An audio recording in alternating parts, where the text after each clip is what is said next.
So I'm sitting with Christopher Titmuss at the shadow of Arunachala in South India, and around us there are celebrations for a local festival. I'd like to ask you some questions for Blueprints for Awakening. These questions are designed to unfold and explain your teachings, but are asked in the context of the teachings of Ramana Maharshi, which reflects the ancient Indian wisdom. There is the fundamental question, who am I? Who are you?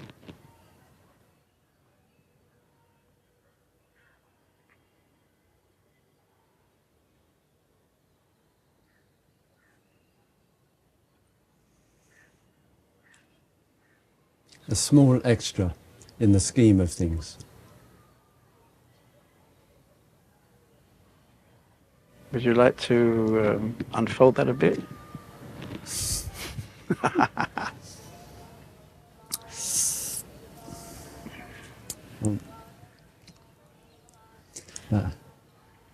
It's a phenomena of this appearance of I. Who am I? And then there is a movement, just as I talk to you, and the feeling, the sense of I, rather easily lands somewhere. So I say it's a little extra, not of any great profound significance. It lands at the moment in the voice. I am talking to you. I am responding as best I can to your rather profound question. It lands in the sense of the form of the body, sitting here on the throne, as I call it, with the form of the posture. So the I makes a little shift in the moment, and then I land with the body. In the context of Ramana's teachings, and more importantly from the place of awareness and exploration, the voice doesn't claim the I. The voice doesn't say, I am speaking. The I lands. The body doesn't say, I am sitting here. The I says, I am sitting here. So this rather extraordinary phenomena of the I likes to land. Feelings, thoughts, body, speech, activity, etc. What's interesting is when it has nowhere to land.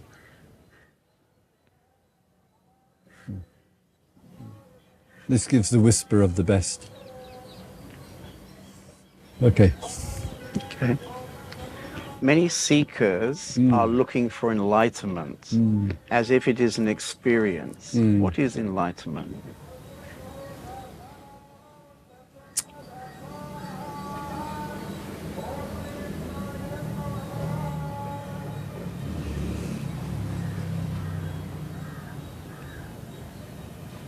I'll take the response in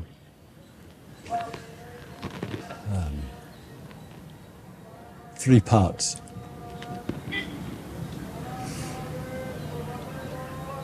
The word. So forgive me for a little bit of analysis. Secondly, its application. And thirdly, how this poor Wara understands it. The word enlightenment is not found in Indian Sanskrit Pali texts. Mistranslation, big time.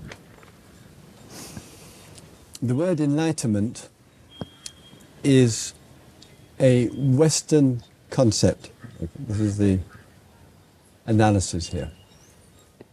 It refers to a shift in Western thought around 2 to 3 centuries ago, in which the view of the world changed from a believer in the supreme God, the Creator, who dispensed reward and punishment for human behavior and human beliefs.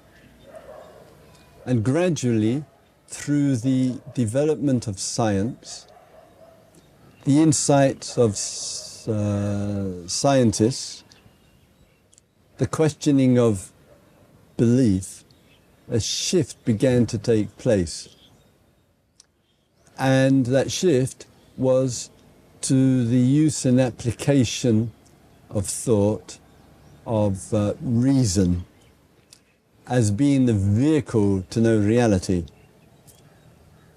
When that began to take place, along with the intensification of scientific inquiry, industrialization, and the supremacy of the belief in reason and thought, we call that enlightenment. So in the following century, bit of a history lesson, forgive me, in the following century, the English, or around that time, came here with the usual English arrogance to accompany it, and armed either with the Bible, therefore the old belief system, God the Creator and the Punisher, or with scientific knowledge and the ideas of progress, scientific and economic, and the theory of evolution, implanted that view here in India. And that blocked the inquiry, the vichara, the inquiry into 5,000 years of exploration here in India. When translations took place, Sanskrit, Pali, particularly, of course Chinese and Tibetan as well, the outcome of those translations really meant that some English words were applied. So, coming back now to your question, a little bit of wandering, but why not? Okay. So, what took place as the outcome of that was, a view got established, Buddha's enlightenment, Ramana Maharshi's enlightenment, and the impression that is given is that a human being can have, and I would agree with this, can have a once and for all life-changing experience in which the old, the problematic, the karma, the dispositions is irrevocably finished, silenced, gone. And something new absolutely, utterly emerges. And the Western word enlightenment was applied there. I think it's riddled with difficulty. It's riddled with difficulty, to come to your question and therefore the second, third point. It feeds into the seeker the idea that for some, if I keep on seeking, at some point, some mind-blowing enlightenment will happen to me, and it will be a night and day change. And simply because Ramana had his, in which all the self never landed with the body, and therefore there was no death, the Buddha had his night of great awakening. Therefore, the seeker may think this is what I should work towards, which is therefore called practice, or I shouldn't work towards, but I should wait for grace. I've never met her. And then grace will come, and then that will change my life. Now, I would prefer we drop the word enlightenment. It's a heavily charged buzzword. Some people have told me they are enlightened. I have the privilege of teaching here annually since this is my 35th year. So all is based on listening to experiences. Some people have told me they are enlightened. They've had a great enlightenment experience, either on retreat or an inquiry with me or with other teachers or in places. And when I've listened to the person, and sometimes I've felt conceit and arrogance and pride, and sometimes, not very often, but I've said, pity you ever had this experience. There are others who will say, Christopher, I've never had such an experience at all. And her or his life generates, coming to the third part now, what I would call a realized and awakened life. It manifests and shows itself, never perfectly, because I think the idea of perfection is nuts. That it shows itself in a great sense of freedom of being. Real, authentic, daily freedom of being. A deep, natural and rather inexhaustible happiness.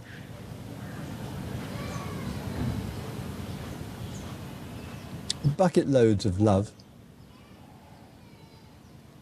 and a lot of clarity about this so-called world that we live in. And it's a very important and in the response to your important question. When there is stuff for an awakened being arising, if there is, which helps to dissolve immediately the idea of perfection. When the dark cloud wanders across the sky, the light of the sun, let us say, a characteristic of a human being who is awake and who knows love and joy and intimacy and freedom of being is she or he can't help themselves but attend to that within themselves which needs attending to. So if there's unresolved problematic areas, blame, negativity, doubt, confusion, conceit, fear, it can't be rationalized. It can't be justified, liberated, a mukti can do whatever he or she likes. It can't get that rationalization. The interest is, what's this about? What needs to be attended to as an expression of one's freedom to look at oneself?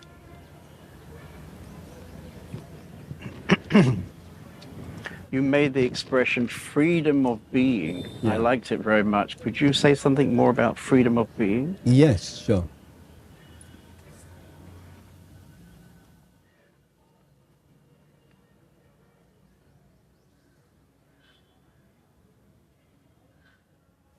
Today, we're on the rooftop here in Tiruvannamalai.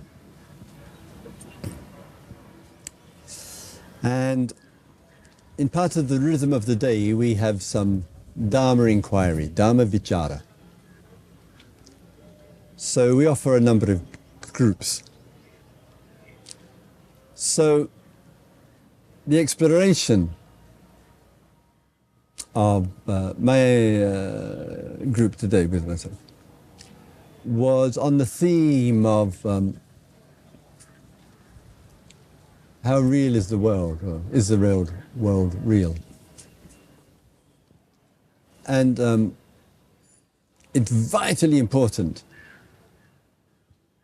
that in our communication with the world, we keep out of the philosophizing, the theory. So sometimes when we look at the world, sight, sound, smells, taste and touch, when it has a really big impact on us, there's a drama in life. The world seems very, very real. And we can live in that world. The idea of that there is one world. Show me the evidence. So sometimes we live in a world and there's some drama going on. And the self, the I, can feel somewhat imprisoned in the drama. Absence of freedom of being. Sometimes in the world can seem rather unreal. A shift of consciousness, the dropping of a tablet, the smoking of some dope,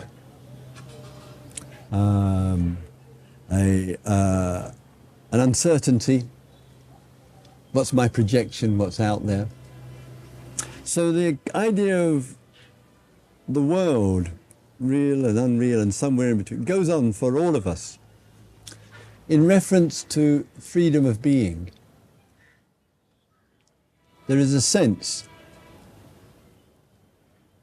a very deep sense, that the world or the worlds that you and I inhabit, our own little world sometimes, the bigger world, the world of satsang, the world of the group, the world of the two lovers, the world of our species. Freedom of being does not feel nor think to be defined or limited by any of them. And therefore the freedom of the being is immeasurable. It's not stuck in any of these worlds that we move in and out of in the flow of our life. That's what I'm referring to. So would it be words like spontaneous, innocent, present? Perhaps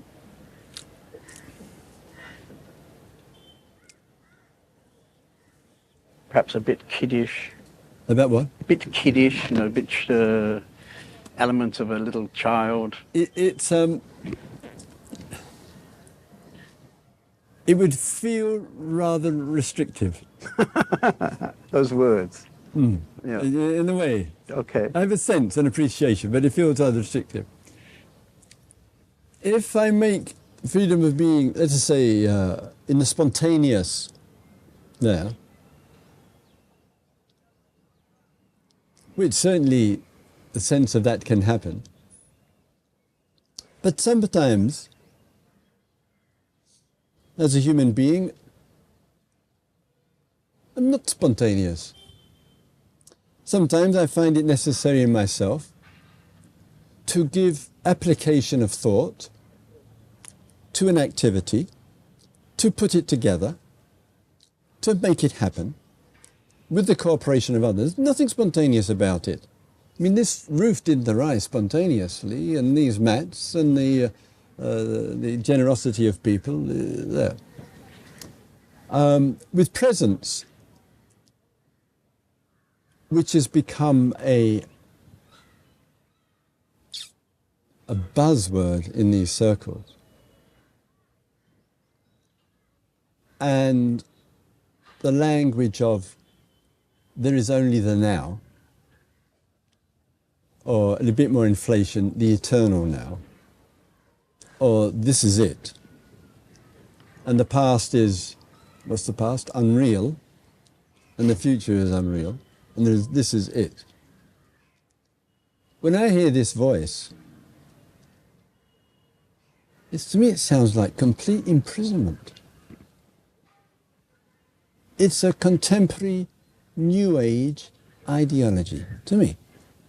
I'm interested in freedom of being, not imprisoning myself into the moment and making a substance out of it. And therefore, the freedom, hopefully with some clarity and wisdom, to acknowledge past, not to enter into a state of denial, and to acknowledge in the conventions and constructs some organization and planning and steps called future. But not to idolize one way or the other. And therefore, the freedom of the being allows, with its great generosity, the natural unfoldment of time, which when looked at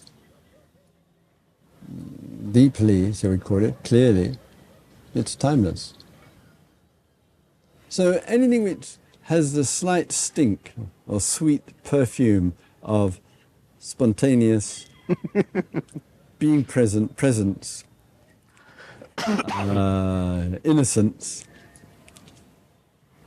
just feels a little tight. Okay. Nicely tight, but tight.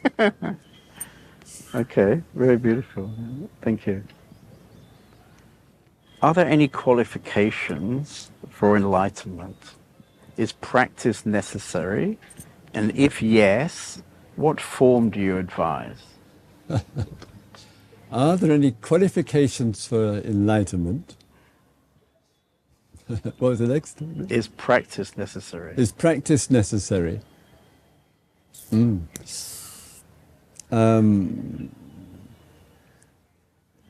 Anyway, two questions in two different fields here, but step by step. Can I reverse the question? Is that okay? Absolutely, yeah. Okay. Is practice necessary? Is practice necessary? I'll put the teacher's hat on here firmly. A little bit of background here. I made the overland journey to India in '67 and have delightful and very fond memories of that overland journey, buses and trains and rickshaws and hitching and walking, you name it. And enormous, and still have, enormous love of Islamic culture and Arab people. They were always able to distinguish between the English citizen and the English government. Thank God. Allah is merciful. And in coming into it, and then I spent around 10 years, just 77, here in the East. 6 of those years as a Buddhist monk, with the privilege of 2 wonderful and remarkable teachers. To some degree, both teachers in a certain way addressed. So with one teacher, Ajahn Dhammadharo, practice, patipat, the Pali word. In his monastery, there were probably 80 to 100 huts, more or less in a semicircle, and the nuns were on the other side of the Dharma hall. He discouraged us from practicing inside our huts because he didn't trust us. So we practiced on the little veranda, like the veranda I have outside the room there. And every afternoon we did slow circle walking meditation. So the day started at 4 a.m. and he would come in and give the evening Dharma talk And it was practice. Look at life, look at your existence, look at this whole I, me, and my world, and practice to see through it all. Practice, practice, practice. And incidentally, we have all these middle-class bourgeois comforts, you know, the cushions to sit on. In the monastery, I would say, this is for wimps. This is not for practitioners. We had the mat on the floor, and here we're rather polite. It's a rare Western teacher that would speak more than an hour. Usually they're 40 minutes for the hour. There's no concept of that in Thailand here. Teacher would come in every evening, 365 days a year, 24/7, give the evening talk. I couldn't even speak, you know, I'm typical Englishman, far too lazy to learn another language. But I would have to attend and just sit there, not allowed to stretch the feet out in front. If the soles of the feet are seen, it's regarded as being rather rude or rather dirty. A little bit like wearing a hat inside a Catholic church. And one never knew how long the good man would talk. 5 minutes, 10 minutes, 20 minutes, half hour, 1 hour, 2 hours, 3 hours, midnight, 1 o'clock. Mosquitoes by the billion, sitting there, etc. You know, hard school practice there. One learnt a little bit about letting go, a little bit about pain and discomfort in the body, a little bit about watching one's own mind, especially, a little bit about practice in this rather hard school there. And I would not recommend it, etc. And I would certainly not impose it on my students. What I would say is, in quick response, there are those who identify with practice. The self is wrapped around practice. The I and the me and the my is caught up in practice. The practice, instead of being a force for liberation, becomes the new imprisonment. Better to drop it. Trapped in practice, practice, practice. The vulnerable edge in the Buddhist tradition. Very. There are those who are equally foolish, equally unclear. And they will say, practice is the doer, is effort, is trying to get somewhere. And if you're sitting on the cushion, you're trying to get somewhere to get something. And you can't get to that which you already are. It's spouted out around here and other places in the world with an alarming frequency. And those that do, they've memorized all this. They've learnt it from others there. They believe it. But one doesn't feel their authority. One just feels it's a set of ideas, mental constructions. Clinging to practice is severely problematic. Rejection of practice is equally problematic. Qualifications I tend to associate in other areas. So with the other teacher, Ajahn Buddhadasa, a legend in Thailand. In my year in the forest with him, he never mentioned the word practice to me. He was not interested in any, in myself, form of development. No. He taught emptiness through the dialogue, through the exchanges. So in that case, I wasn't, as it were, in the world of practice like I was in the other monastery.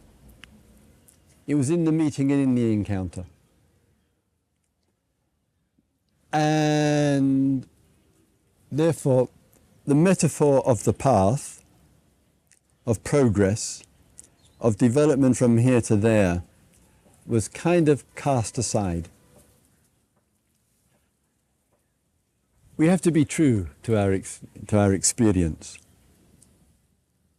If the voice inside says, I really need some real good practice, that's what the voice says. Follow it. If the person says, I'm so familiar with practice, I've done so much, drop the idea, drop the whole metaphorical language of the path, the way, the goal, drop the idea of being the seeker, pursuing the sought. Just empty oneself out of it completely there. And therefore to bringing another receptivity. Now, maybe out of that emergence, some natural authority comes.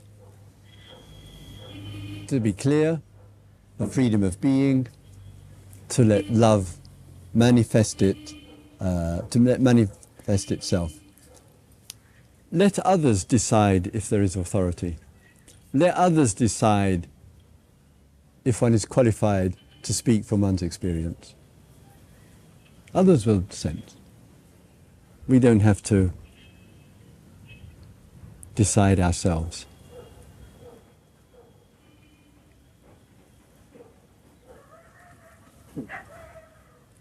Ramana said self-inquiry is the most direct route to realizing the self. What do you say about self-inquiry and how to conduct self-inquiry? Yeah.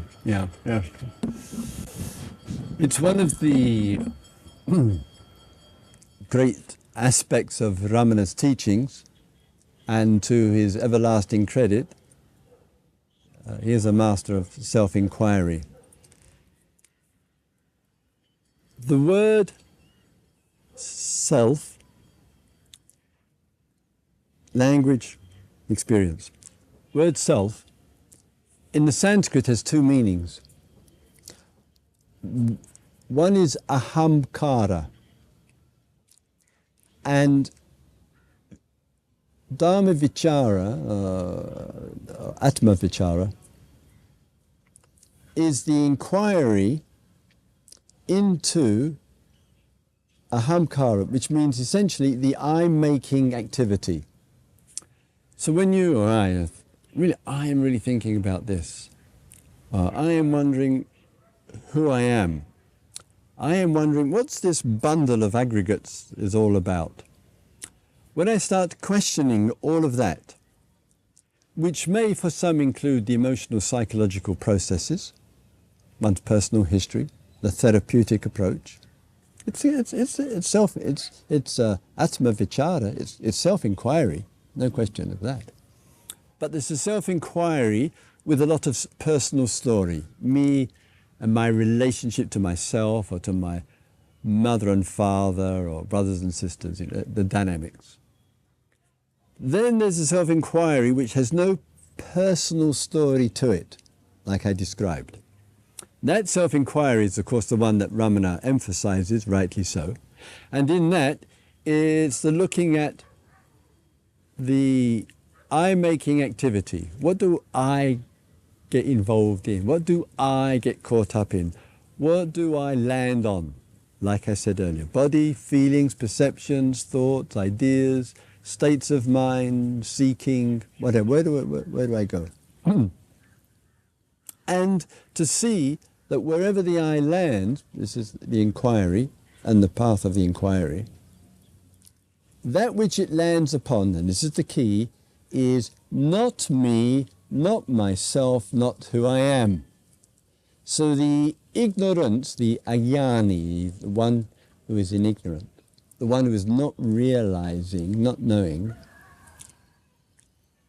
lands upon, and that which it lands upon becomes oneself. If I land upon the body, then I am sitting here. The I can't sit.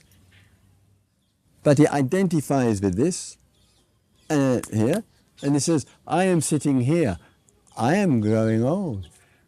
My hair was a different colour 20 or 30 years ago. I did nothing Kuntrab, your beard, I'm sure, is getting a little... the salt will be overtaking the pepper soon. See, there. Naturally organic, but the eye can land and say, I am growing older.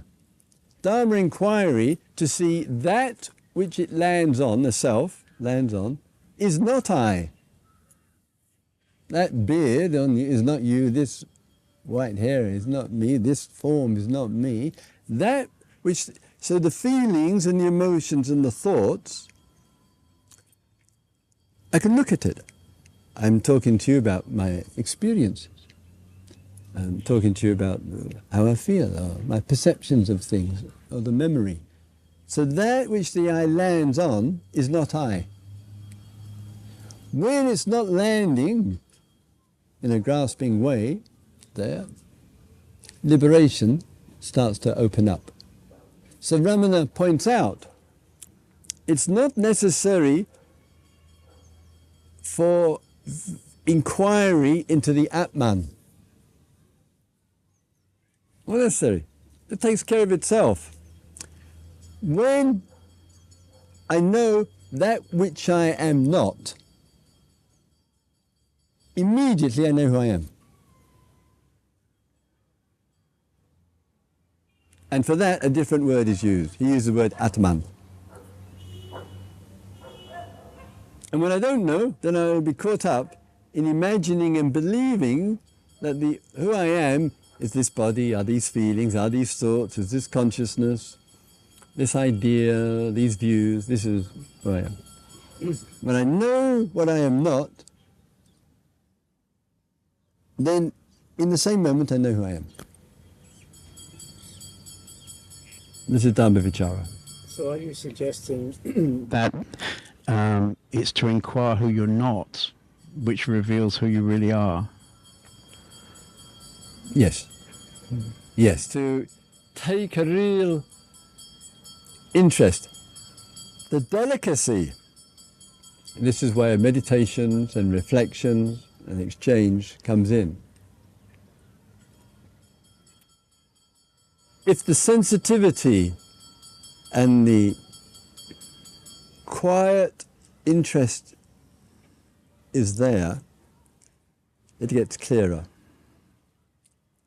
If it has a tone of rejection in it, it will be detachment.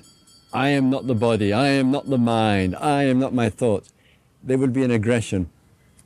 One has to look at the aggressor then, the reactor, the one who is trying to be detached from. And that would lose the sensitivity to heart, mind and body.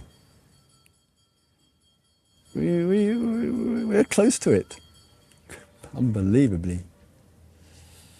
And we're so close to it, and to be respectful and caring and supportive, and know this is not myself, this is not who I am. With love and awareness, not with any, I'm not the body. This is not wisdom, this is reaction. Therefore I say it's a sensitive inquiry.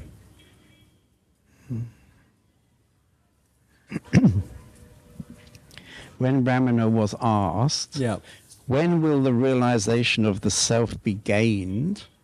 He replied, when the world, which is what is seen, has been removed, there will be realization of the self, which is the seer. What is the true understanding of the world, and how to remove the world?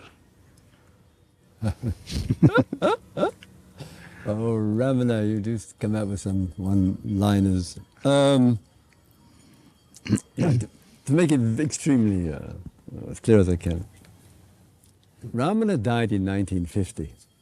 This is 2009. It would be a sweet happiness if we could, you and I could walk out off the rooftop here, take the few-minute walk over to the ashram and say, hey, Ramana, what do you mean by that? We can't. And it would be rather foolish of myself to endeavour to give some commentary there. So may not answer the question, but I'll adjust. There is an impression given that there is a world which is something, and it has substance to it. And somehow or other, it's immediately in front of us. This is the world. No, it's not. That's the view. And rather than looking at it in that substantial, almost eternal way, it just goes on, and I jump into it, and I'm thrown out of it. Which is, common enough view. The movement of change is precious and rather liberating. And what I mean by that is, the moment which just preceded this moment of you and I communicating, that moment with that world arose, it stayed rather briefly, it's gone. And in its departure, it gave rise, like the wave on the ocean, to this current world, called you and me talking with your lovely crew. And in this world, which all is made up, brought together by all the things that you and I can't even see or hear. You think of everything that made it possible for this little world that you and I have together today. So the world just comes and it goes. I don't have to destroy the world. I don't have to end the world. It's quietly, easily enough ending from one moment to the next without me. So if I know that in the best sense of the jnani, the knowing, well, it's no problem. It's just unfolding itself. And I don't have this incredible task and responsibility of trying to end this world in order for realization. Well, it is ending itself every moment. No problem. So that's the view that I would take. And this next question kind of follows on with that. Yes, please do. It has been suggested that the mind must be destroyed for liberation to occur. Oh, Do you have a mind, and how to destroy the mind?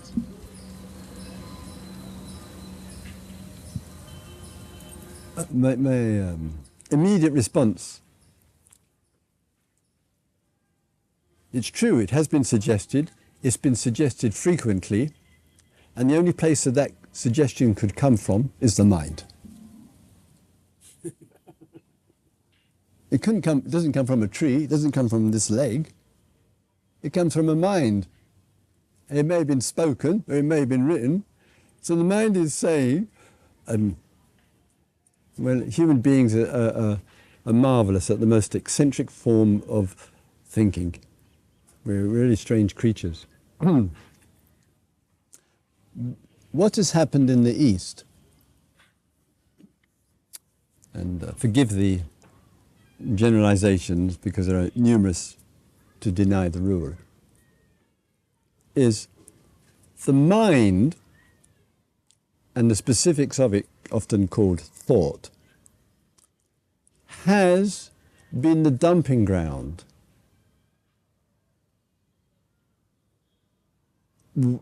for all the problems. We've made the mind the problem. The mind doesn't have an idea, it's the problem. We've made the mind the problem. So naturally enough, when there's a problem, the view arises out of the problem to destroy, to get rid of. thought is the problem. All thought is corrupt. Your mind gets in your way. Your mind stops knowing who you are. Your mind inhibits you from liberation. The mind manufactures these views left, right and centre. It's a rather strange position to be in. And then we have the audacity to go around and tell, oh, the mind is the problem, etc., etc. Is it? Is it? Is the arising of some thoughts, let us say, about,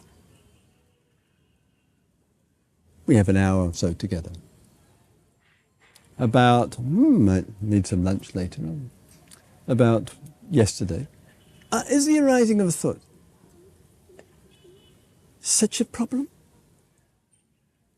Where is all this anti-thought ideology coming from?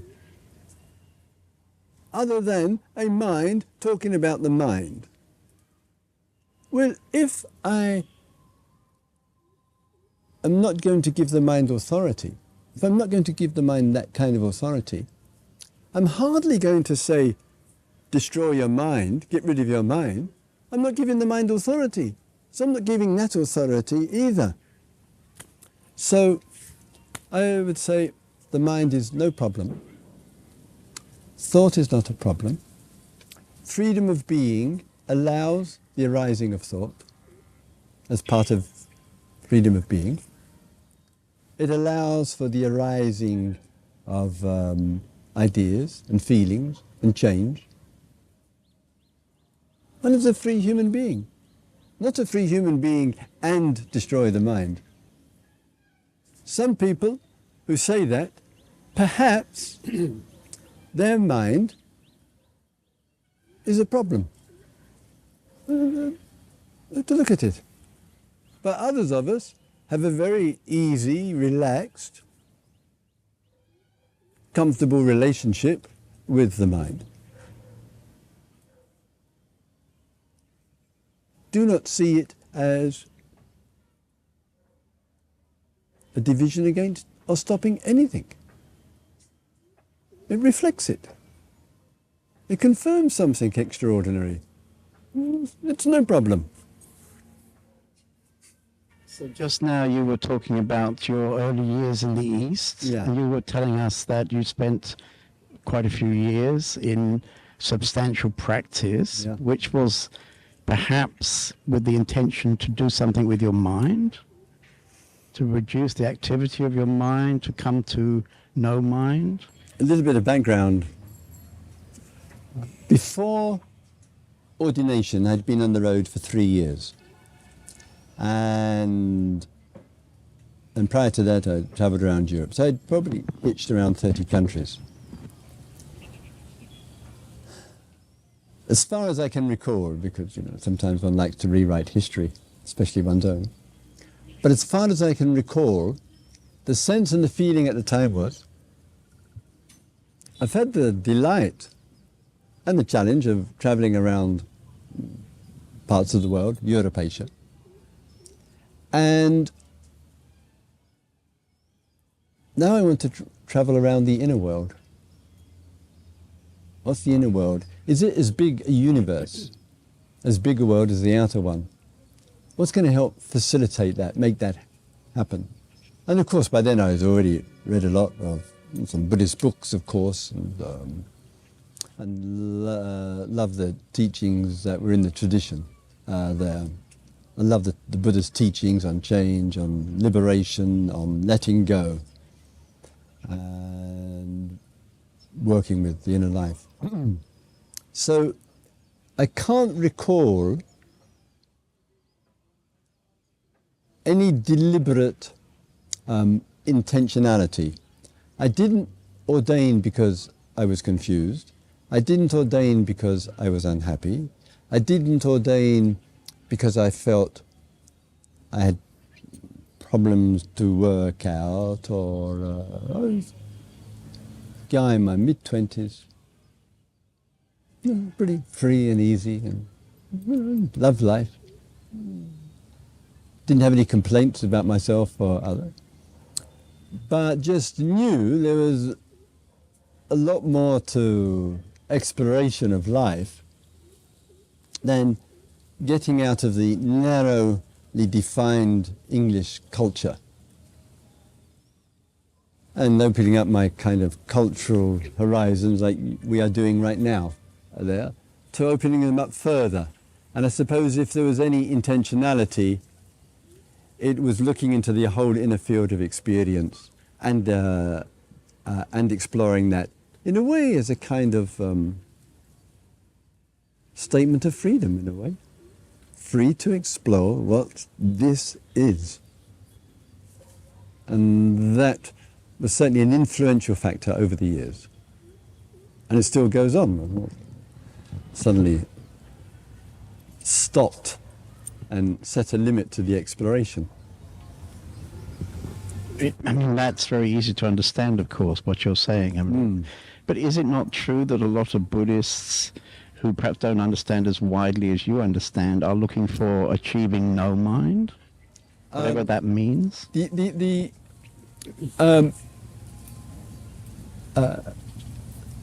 actual construct, no mind, is almost exclusively Zen. I don't recall hearing it from my teachers as such. So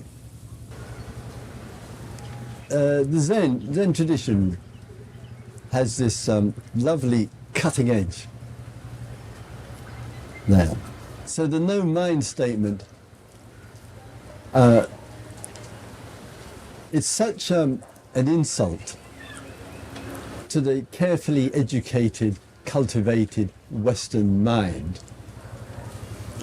I think it's brilliant usage, frankly. You know, I described speaking at Oxford University some years ago. It was only a quip with a little seriousness.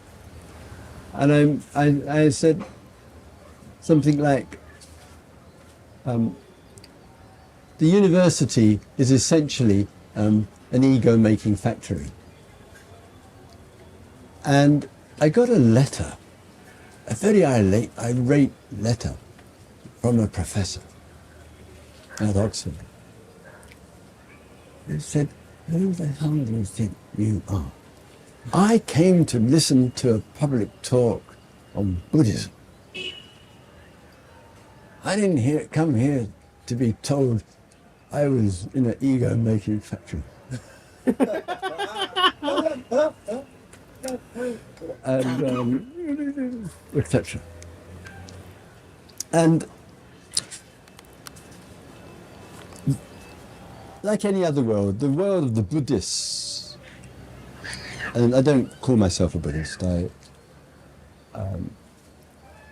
have no appetite for labels, so I didn't want to get rid of one called Catholic upbringing and take up another, so I keep away from the labels.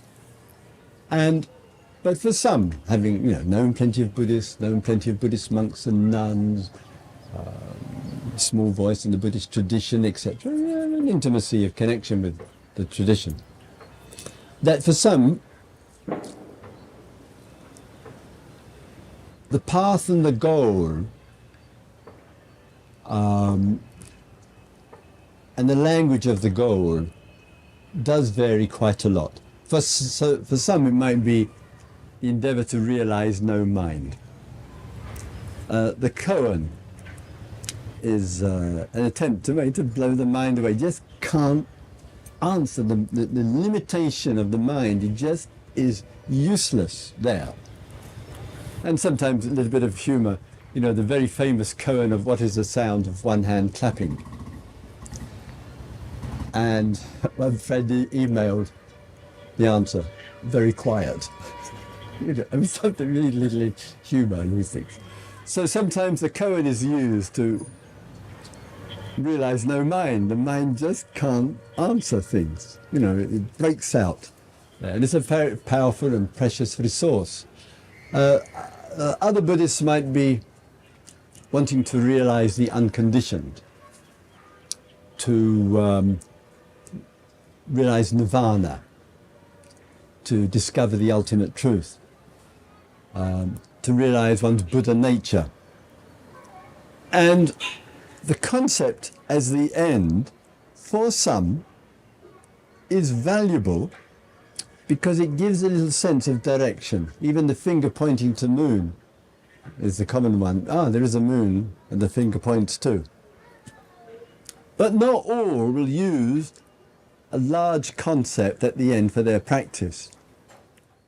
And as the Buddha pointed out, if one does engage it in practice, including inquiry, fully, and exploration, he says, just as a log in the river, if it doesn't get washed up on the bank of self and other, one side of the bank or the other, doesn't get washed up, it naturally would flow to the ocean. The ocean, for some, does not have to be named. So I know plenty of people who've never felt themselves to be goal-orientated, who do their practice like the log on the river, and just naturally the benefits and the fruits just emerge. They realize the immeasurable, the vastness of things, that which is not of self, no mind, whatever. And just, as the Buddha said, gets as clear as colour is to a person with good eyesight. So some practice with a real clear named goal. Others practice with no named goal. Others get stuck in the practice, as I pointed out.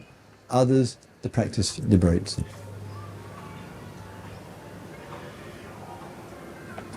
What about the tendencies of the mind? Must these be removed before self-realization can become permanent? And how to remove these tendencies?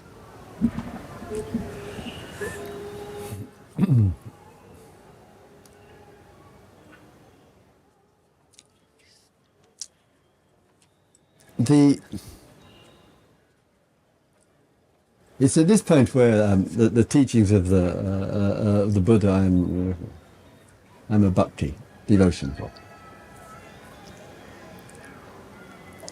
If we fall into the imprisonment of cause and effect,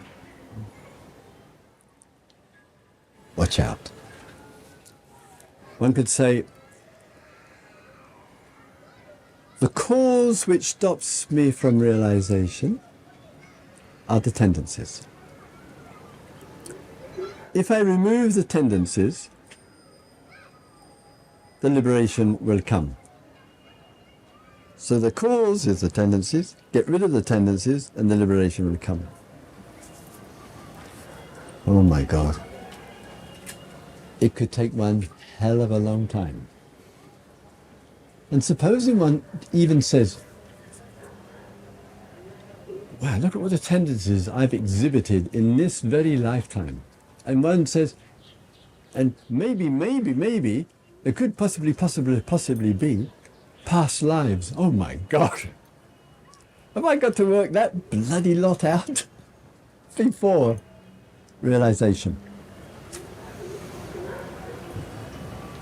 It's a nightmare thinking like that. So I prefer middle way. I don't know any human being who I could put hand on heart and say she or he is every moment, all the day, all the time under the influence of their tendencies. The good, the bad and the indifferent. I have not met anybody that I could put hand and say that. So rather than this and then this, when you and I are not under the pressure of the past, the tendencies, we are just experiencing calmness, some clarity. Energy feels good. And just a natural sense of well-being. We're not being driven by one tendency or by another. No. And there's a certain absence of the tendencies. Maybe at those moments, those times, shorter lived, longer lived, a few hours, a day or two, a few minutes. Maybe in that spaciousness, when we're not in the shadow of our tendencies, might be an opportunity for some discoveries and realizations. And I'm not, therefore, putting myself under the pressure of trying to get rid of my tendencies so I can get purified, so I can get realized. Because I don't think we are under the shadow of them all the time. If, however, I look at myself, the self, where it lands, and I think, my God, I've got an incredible tendency to be really judgmental about other people. I've got a real tendency to keep putting myself down, feeling I'm no good and I'm worthless.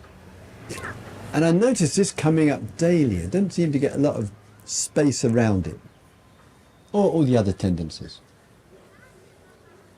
Then, I want to address that. I want to look at that.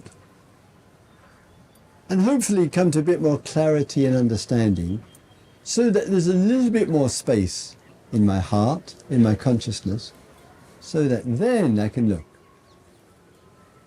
And it's not that I've said to myself, wow, I've got rid of that tendency. I'll never have any more self-doubt. I've worked it out.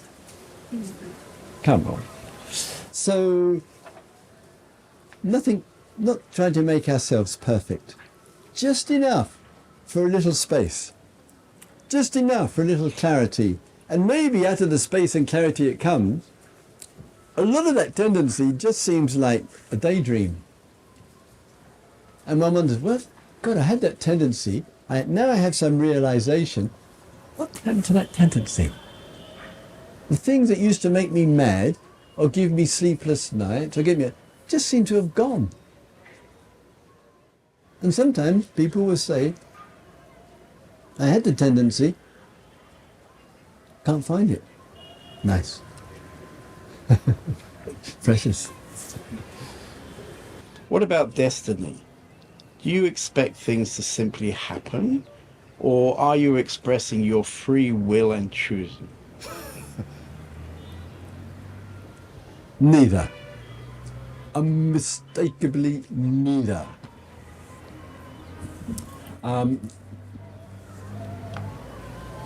This dialogue is a very important one. I've engaged in, if I may say, years of reflection on this. Because it's an important question, an issue. So, for some, I can't remember what the word is for destiny in the Sanskrit. It has, in this country,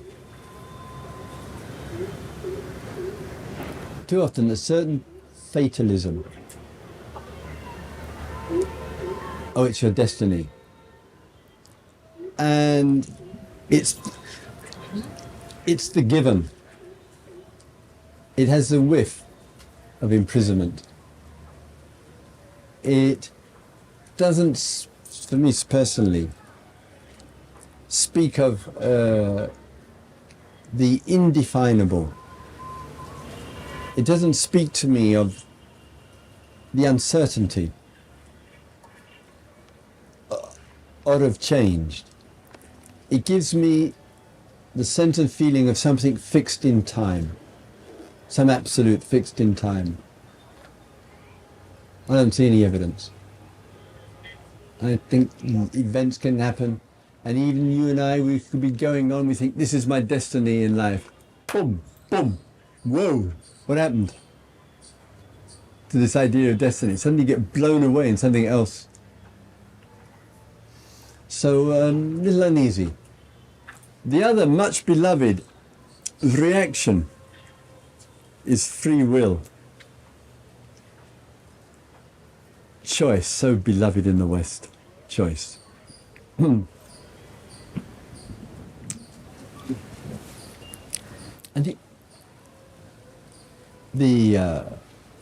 the movement of choice, the manifestation of choice.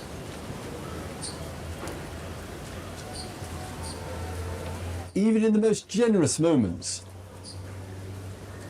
I think it's the small details of life. So you said, oh, Christopher, I'm writing a book and like to interview you, like to film you. Could we meet at this time? This would be my choice to meet. And I say to you, oh yes, I'll come, this is my choice. So choices are, a lot of it is small scale, if there is. The bigger challenges of life are not quite in the field of choice, like taking birth. I don't remember choosing to be born in England with my parents and going to a Catholic school and being male and having these kind of odd attributes. I don't remember choosing to have various events happen in my life which really had an impact on them, sometimes beautiful ones and sometimes ones which I much prefer didn't have. I don't remember saying, oh, I think I'll choose today that my loving partner leaves me. You know, I'll choose that my beloved teenage daughter gets pregnant, etc. I'll choose that my father smokes himself to death, etc. Both outwardly and inwardly, the major events, and even some great experiences, and sudden heart opening. Oh, I think I'll choose today a big heart opening. I think that's my choice for today. You know, if we said this, guy's off his supermarket trolley, etc. So we often, I would say, have exaggerated the importance of choice. Shall I buy a fawn shirt or shall I buy a darker shirt? I mean, yes, but it's much of it I think is trivial, small. There. When we build up, I've really got to make a decision, choice again. Shall I stay in India or shall I go elsewhere? Shall I continue doing this or not? We build it up, but in fact the choice is going away from us because it's more like dilemma, conflict, turmoil, don't know what to do. We're calling it choice, but actually it's chaos. You can say it's a choice. So I think we need to attend to the ideology of choice, one extreme, and not switch to the other of destiny. It's just meant to be. Nothing is meant to be. It's just how it reveals itself. And between that, there's some middle way. Question number 9. Okay. It appears essential Essential. yeah, Oh yes, nice. to meet a master A master. and surrender to that master. Who is the master? What is the master's role? And how to recognize a true master? Oh God. The master.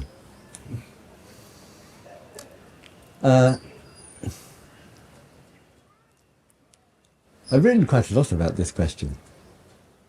It interests me because I had to sit on the throne. The throne in England, I don't know if it's the same in the United States, the throne means what the Queen sits on or the toilet. And sitting up, so when I think sitting on the throne, you know, it's toilet is what is empty. So the master, the blessed master. I have a caution. If I'm going to have a master, may he or she be dead. They don't disappoint. So the dead ones, long dead. Nobody remembers them. Better. But if one's going to go for the living master, oh, tread carefully. With any of us. What I mean, that is, where there is the master, which is a very powerful archetype, there is the student, the disciple, the devotee. The master sits with his or her privilege. Sometimes not because so our voice can carry, but I am the master. And between the devotee and the object of devotion, called the master, there is a gap. It's one hell of a gap. And in that gap, the devotee will wish to surrender to the master, which is to sacrifice one's authority, and authority comes from the Greek, like author, to create, to make happen. One sacrifices one's capacity as a human to make happen and transfers it to the master. It could be religious fascism. Could be. And the master may identify with her or his role and get a lot of self-satisfaction. I am the master, who knows?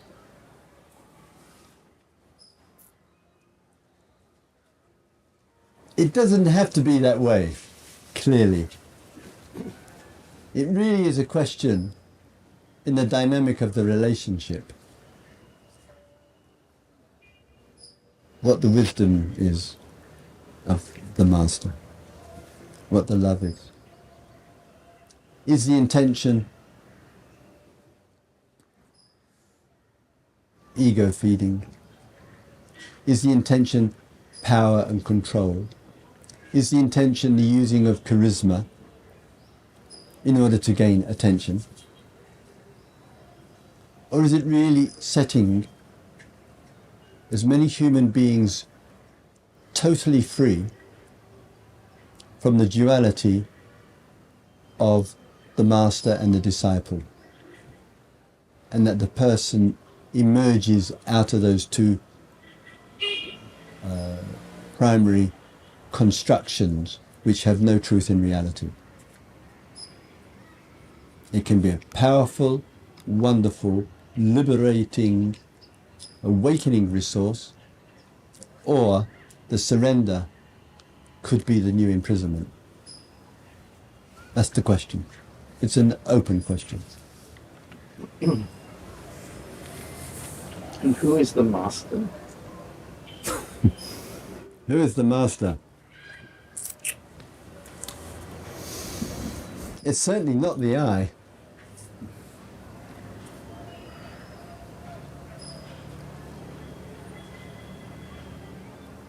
It's the truth.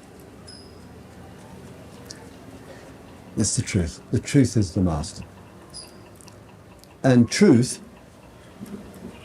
is that which, as it were, engages. It enters into a situation and it has a transformative impact. And the sense is that it's freeing up. The catalyst could genuinely be the dialogue of the master with the disciple. It's a construction, and it could emerge out of that. In the tradition and the approach that I have, inspired by the Buddha, he uses the concept Kalyana Mitta. It literally means good friend. What that means for me as a person, I have the privilege of the authority of the teacher. I have the privilege of exploring and practicing. I have the privilege of engaging with life and learning and making mistakes and learning again. It's a great freedom. And I have the delight and the joy of friendship. And so in my case, with that, I don't feel comfortable with the idea of followers and disciples, students and devotees. And the best way, one of the ways, is in the informality of friendship, hanging out in the chai shops, talking and meeting with people in a whole range of environments and situations which are outside of the structure. If one's just inside the structure, we who is the teacher easily can have to absorb a lot of projections on us. And we can get fixed, either in ourselves or from others. So yes, there are benefits to the master-disciple surrender. The master is the truth. If that's really remembered, I'll never confuse the master, the person, with the truth. The truth we're interested in. And what is the master's role?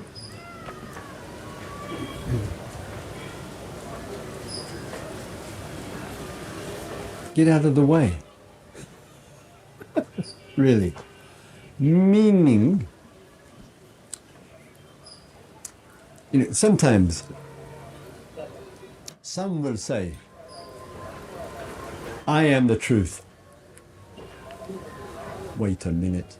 A few posters up around. Others will say, oh, it's not me, but it's the truth coming through me. I am just a vehicle, but it's coming through me, not coming through you. Through me. Wait a minute. And then, ego will always want, etc.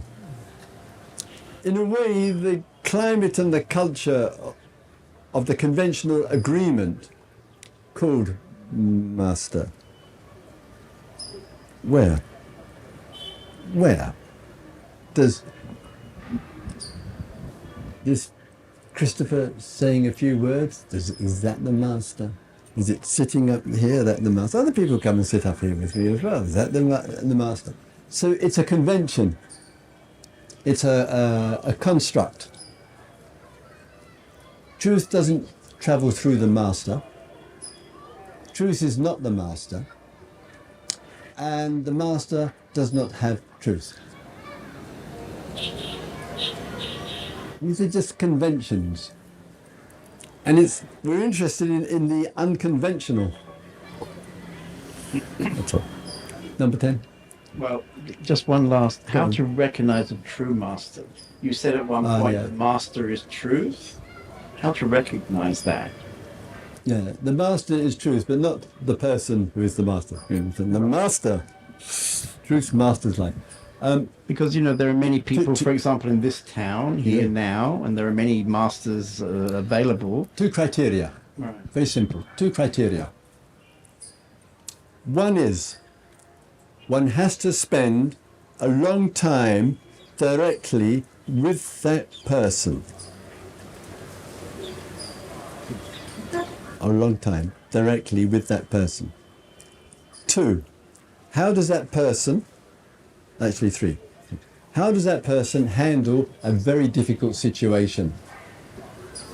Any idiot can be a captain on a calm sea. How does the person handle it? And 3, through the master, the person, we'll say, the teacher, will come at times the humanness, errors of judgment, foolishness, the, what should we call it, the triple horror associated with many spiritual teachers, or any of us at times. Power, money, and sex. These are the 3.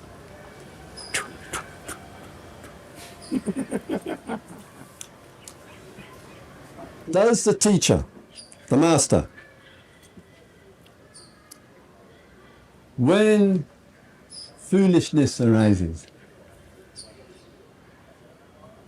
desire, irresponsibility, errors of judgment arise, and the feedback comes from within and without, Does the master or the teacher take notice and say, this is something I have to look at in my life? Then you know master. Traditionally, devotees had tremendous devotion to the master. Yeah. Please say something about devotion in the pursuit of awakening. Very good question. In the conventions, take it from first hand, I don't consider myself a devotional person. So as an example, it's a little unfair, but it's an example. Dominica, my beautiful girlfriend, father, we went to the ashram one evening. Lots of visitors there. And in one of the main halls there was some, the sastras were being chanted. And lots of people, Indians and Westerners, sitting around on them. And it was very sweet, nice atmosphere and some incense. And Dominica said to me, shall we go inside? And my immediate response was, first I said, church. Which means, not Christopher's cup of tea at all. When they meet with various people, whoever it is in this world, I like the sense of adult to adult, person to person, man to man, mentoring, that. So I don't particularly feel I don't feel any devotion to Buddhism, to religion. I don't feel, if I may say, any devotion to church. I go to midnight mass every Christmas. Religiously I go. My daughter thinks I'm mad. And but the place of devotion, it's got its beautiful and its shadow, to use Jung here. The beautiful thing is something of the heart. When tens of thousands of people or more walking the pradakshina, the circle around the mountain, it's devotion. It's rather beautiful. And the world, it will be poorer if there's no devotion in it. And it comes from the heart, and religion cultivates it. But sometimes it's used to sustain the gap. The devotee to the object of devotion creates a separation. And that's the shadow of it. So the excess of devotion will uplift the symbol, the figure, the word. I'm British in London on the Underground. As one gets off the Underground train, a voice often comes on the loudspeaker. Mind the gap. This is my message to all devotees. Mind the gap. But you would agree, I think, that part of this devotion opens the heart. It does. It makes somebody available. It does. Yeah. And there's something precious about it. And that's where that voice, unwavering voice of Ramana is so important. Vichara, inquiry. Don't just rest in the loving devotion. When one of those sitting next to him said, I have surrendered myself out of devotion to you, Ramana. I've surrendered, and your will is my will. I've surrendered to you. You are the Bhagawan. You are the master. And Ramana said, oh, stop talking a load of rubbish. I remember being with one great Swami years ago. He was giving a public satsang. And the Swami and I was a monk. We got to know each other and we had a good exchange. So he invited me to come back for the evening to where he was staying with some other friends, have some more discussion. And one of the devotees we're actually just getting into the car. One of the devotees said, Swamiji, I'm so devoted to you. I love you so dearly. He said, in my whole life, Swamiji, I've never drank alcohol, Swamiji. I've never eaten any meat, Swamiji, my whole life. And Swamiji said, a pity.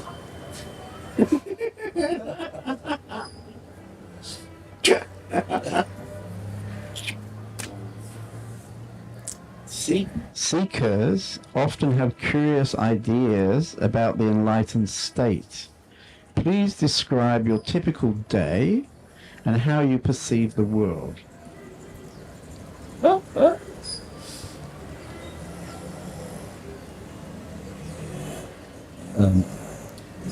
The seekers may not be the best to describe the enlightened state. Let's keep to what we know. And in reference to what was said a little earlier, in terms of a normal day for myself, it varies. In the past 35 or 36 years, the longest I've been in one place is 2 months. So it's a homeless, I have a home, but it's a homeless and wandering way of life as well. And the usual day would be not so unusual or different from anybody else. I'm a small servant of the Dharma. And strong commitment to it. I love it to bits. And I love people. I really like people. I'm 65 in a couple of months. Energy level might change tomorrow. So far, same as 25.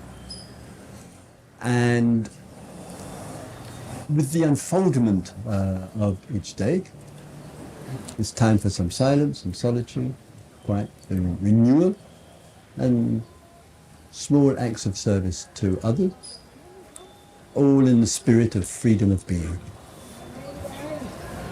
essentially. Yes.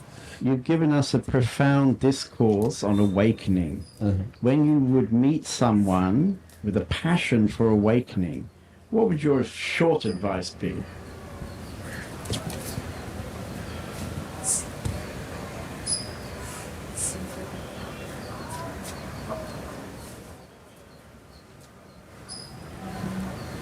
Your passion is your awakening. They are not two separate events. Love the passion. Thank you.